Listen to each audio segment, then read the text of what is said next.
He started with nothing. Ladies and gentlemen, today, I want to tell you a story that sounds almost impossible. A story about a young boy born into poverty. A boy with no wealth, no powerful connections, no special advantages. A boy whose future seemed already decided before he was even old enough to understand what the future meant. And yet that same boy would eventually become one of the richest men in human history. His name was Andrew Carnegie.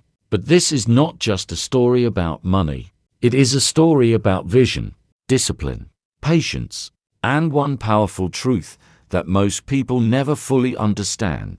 Because the lesson that transformed Carnegie's life more than a century ago can still transform lives today, including yours. So wherever you are in the world, take a moment, listen carefully, because this story begins in a place where success seemed impossible. Andrew Carnegie was born in Scotland in 1835. His family wasn't simply struggling. They were poor, very poor. His father worked hard. His mother worked hard. Everyone worked hard. But hard work alone wasn't enough. The world around them was changing. Machines were replacing workers. Factories were transforming industries. Entire professions were disappearing.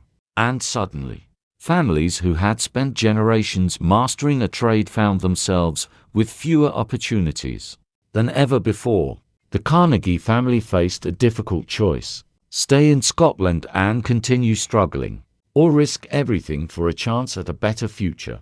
Most people fear uncertainty. Most people stay where they are because the unknown feels dangerous. But sometimes the greatest danger is staying exactly where you are. So the family made a decision that would change everything. They left Scotland. They crossed the Atlantic Ocean. And they arrived in America. Now imagine what that must have felt like. A new country, a new culture, a new life. No guarantees, no safety net, no promise that things would improve. Only hope. Many people talk about courage. Very few actually live it. The Carnegie family did. But arriving in America didn't magically solve their problems. Life remained difficult. Money remained scarce. And Andrew quickly learned that nobody was going to hand him success. At just 13 years old, he began working in a factory. Long hours, harsh conditions, little pay. Every day looked almost identical.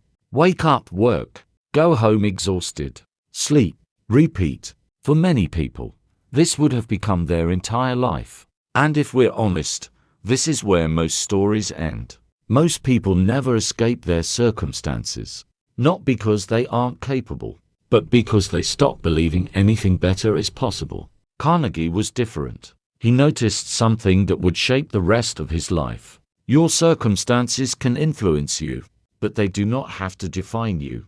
And that realization changed everything. While other workers finished their shifts and forgot about the future, Carnegie became obsessed with learning. He read books whenever he could. He studied successful people. He paid attention to how businesses worked. He listened. He observed. He asked questions. And without realizing it, he was developing an advantage more valuable than money: knowledge. Because money can disappear. Opportunities can disappear.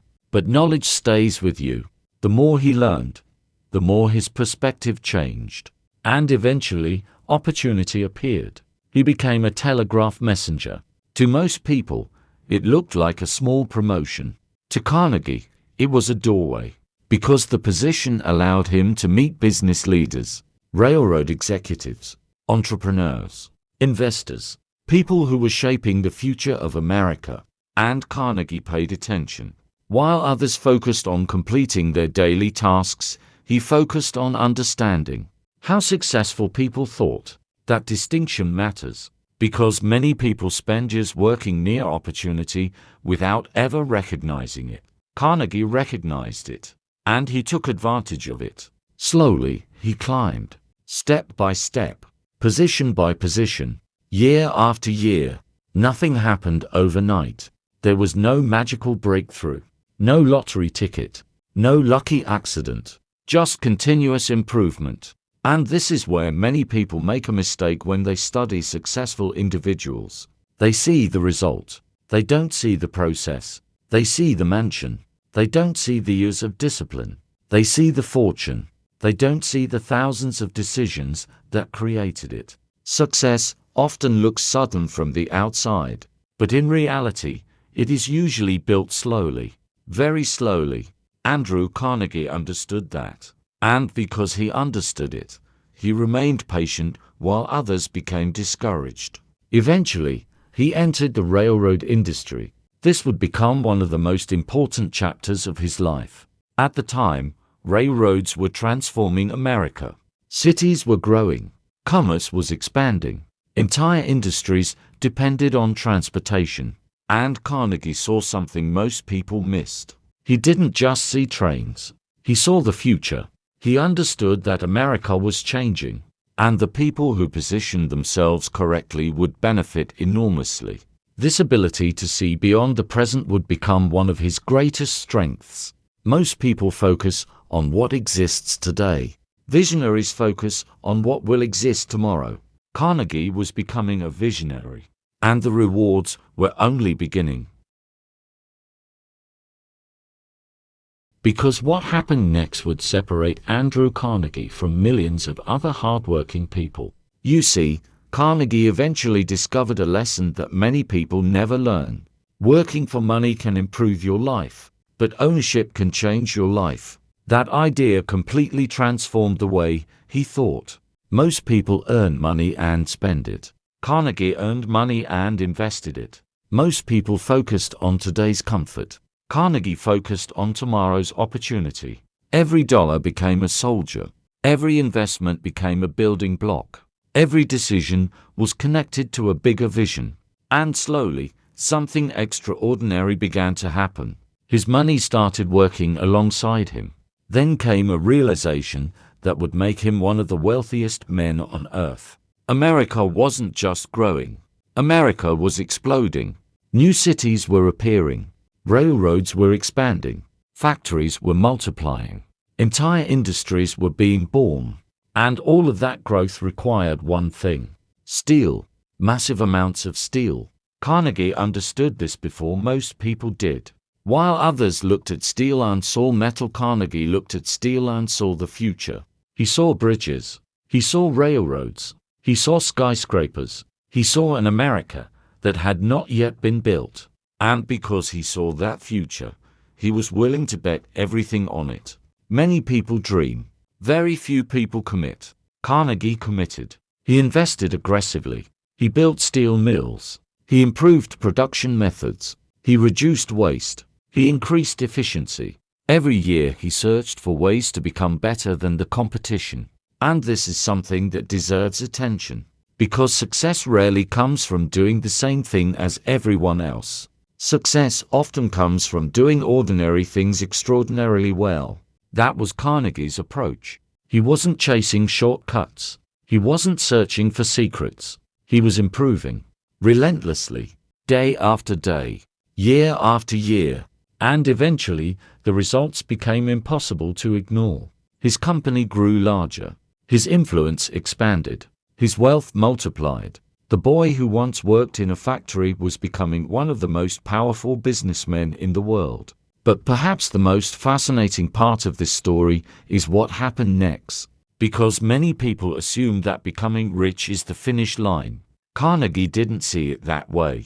For him, wealth was never the ultimate goal. It was a tool, a responsibility, an opportunity to create something bigger than himself. But before we get there, we need to talk about one of the most important moments of his life. In 1901, a deal was proposed that shocked the business world. The legendary financier J.P. Morgan wanted to buy Carnegie's steel empire. At the time, it was one of the largest businesses in existence. And after years of building, growing, and dominating the industry, Carnegie made a decision. He agreed to sell. The price? Approximately $480 million, an almost unimaginable amount of money at the time. To understand how large that number was, Imagine becoming one of the richest people on the entire planet. That is what happened. The poor immigrant boy who once had almost nothing had reached a level of success beyond what most people could even imagine. And yet this is where the story becomes truly remarkable. Because Carnegie looked at his fortune and asked a question that few wealthy people ever ask. What should I do with it? Many people spend their lives chasing wealth. Carnegie spent the rest of his life asking how wealth could serve others. He believed that dying rich was not an achievement. He believed that wealth should be used to create opportunity, to spread knowledge, to improve lives. And so he began giving it away. Libraries, universities, schools, research institutions, public projects, community programs. Year after year, he donated enormous portions of his fortune. By the end of his life, he had given away the vast majority of what he had earned. Think about that for a moment. A man who started with almost nothing. A man who spent decades building one of the largest fortunes in history. A man who could have spent the rest of his life surrounded by luxury, instead chose to invest in future generations. That is why people still remember Andrew Carnegie today. Not simply because he became rich, but because he created a legacy. And there is an important difference between success and legacy.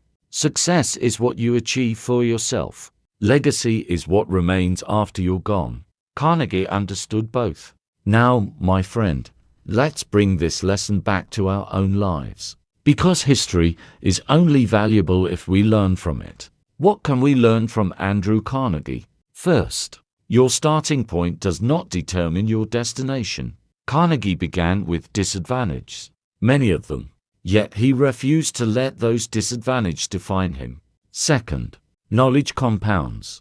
Every book you read, every skill you learn, every lesson you master, they may seem small today, but over time they create extraordinary advantages. Third, think long-term. Most people focus on immediate rewards. The most successful people focus on future opportunities. And finally, never underestimate persistence, because persistence often beats talent. Persistence beats luck. Persistence beats temporary setbacks. Carnegie's life proves that extraordinary results are possible when ordinary actions are repeated consistently for years. So the next time life feels difficult, remember the young immigrant who arrived in America with almost nothing. Remember the factory worker who refused to stop learning. Remember the entrepreneur who saw the future before others could. And remember that every great achievement begins with a decision. A decision to keep moving forward. A decision to keep learning. A decision to keep building. One day at a time. If you enjoyed this story and want more lessons from history's greatest entrepreneurs, investors, and visionaries, make sure to subscribe to the channel. Leave a like if this video brought you value, and let me know in the comments. What was the biggest lesson you learned from Andrew Carnegie's journey? Your support helps this channel grow and allows us to continue sharing stories that inspire people around the world. Thank you for spending your time with me today. And remember, great fortunes often begin with small opportunities. The question is not whether opportunity will appear. The question is whether you'll be ready when it does. I'll see you in the next video.